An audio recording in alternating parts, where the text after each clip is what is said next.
This is the 10-minute brief, and what you're about to hear might change how you see the rising tide of political violence forever. It began not with a bang, but with a question.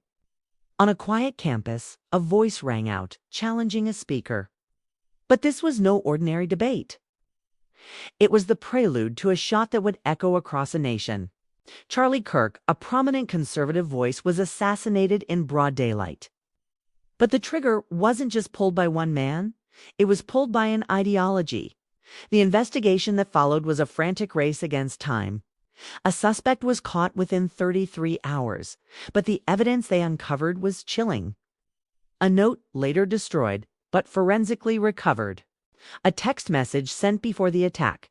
I have an opportunity to take out Charlie Kirk, and I'm going to do it. This wasn't a spontaneous act of rage. It was a calculated, premeditated strike. Subscribe to the 10-minute brief and never look at war the same way again. The killer's movements were methodical. Caught on camera hours before, he changed his clothes. He joked with friends about his doppelganger in the news, a dark hint at what was to come. And most disturbingly, he communicated his intent to others. This is the central, haunting question of the entire case.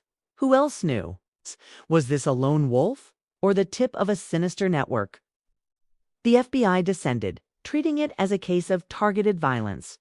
The digital footprint was clear: an obsession, a radicalization, an ideology that had festered until it demanded blood.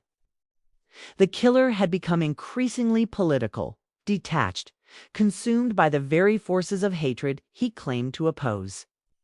This was ideological warfare playing out on an American campus. The aftermath was a somber reflection on the state of our conflict. A nation mourned while investigators pieced together a terrifying portrait of modern extremism. The warning signs were there. The question is, why were they ignored? This case is more than a murder. It's a blueprint for how words can be weaponized, how ideology can become a bullet. It forces us to ask, in an age of information warfare, where does debate end and violence begin?